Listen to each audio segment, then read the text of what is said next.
Hey, what's up mga kuradang? So let me share you something about my 2 years ipon challenge. Gabaan. Sa mga kuradang duha ni siya katuig nga akong gitiguman. So syempre mga kuradang importante kay sa ato ang magtigom.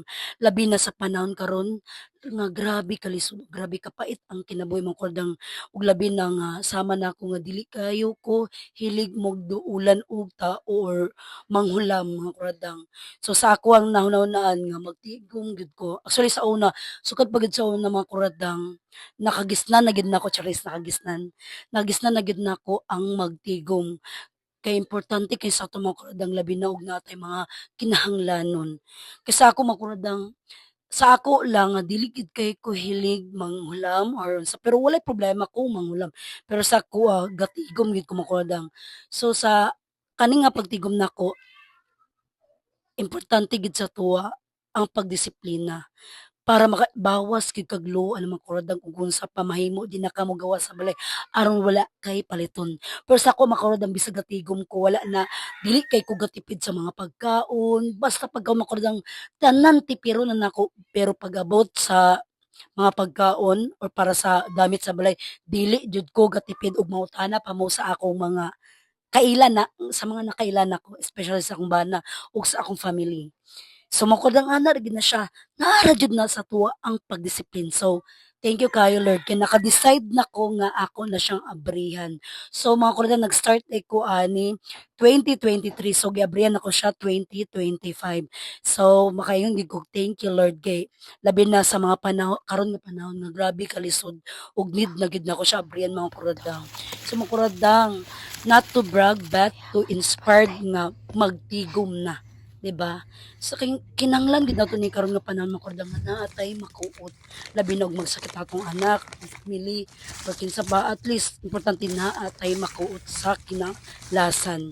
Kay labi na sama na ako kung sama ka na ako makordang nga dili kay ko hilig mangduulan kay naanad ko ba nga ako ang gaduulan kaysa ako ang maduol kung makahulang man gani ko makuradang gapangurog na ko sa kaulaw ana kinaanad gid ko nga sa ako bitaw gikan ug naanad ko nga kanang magtigom gid pod.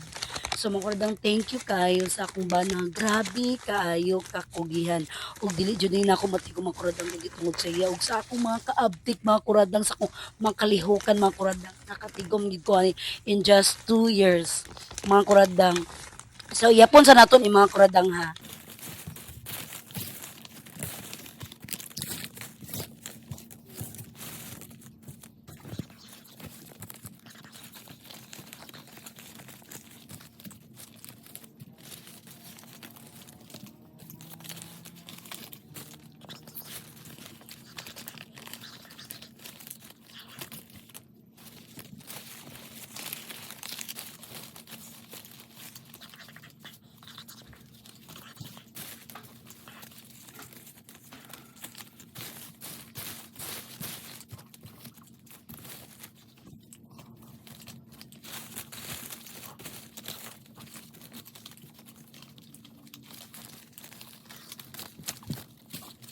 Bisag akong bana mga kuradang dili siya katuong nga makatigom og ingani in just 2 years mga kuradang.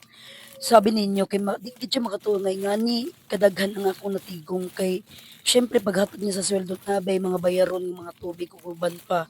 Unya napay mga pagkaon o other expenses mga kuradang so dili siya katuong nga akong natigom syempre mga kuradang wala siya kabalo nga while nagtrabaho siya mga kuradang syempre dili ko gusto nga sige rag paningkamot na akong bana wa ta kabalo be og simba ko lang kinsay magsakit sa amo at least na nakatigom ko naka-save ko naka-saving na ako'y savings nga kung magkinaunsa na ami makuutod na ami makuha.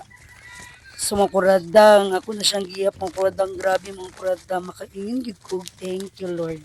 Og syempre thank you pud sa akong bana grabe kakugihan ug mapasalamaton gid ko sa iya kay wala gid siya bisyo ug dili gid siya stress sa akong ulo. Ug mga kuradang dagan kaayong salamat sa pagtan-aw unta nga ma-inspired mo nga magtigom. Yes to ipon mga kuradang 2025 na kuha na kanang kailangan ng atong mindset diri na atong maunanaan ang ato na ang praktikal na ba sa manimura naman tati anarot mo istorya sa mga kuradang ako lang ni siyang gina-share sa inyo ha nga para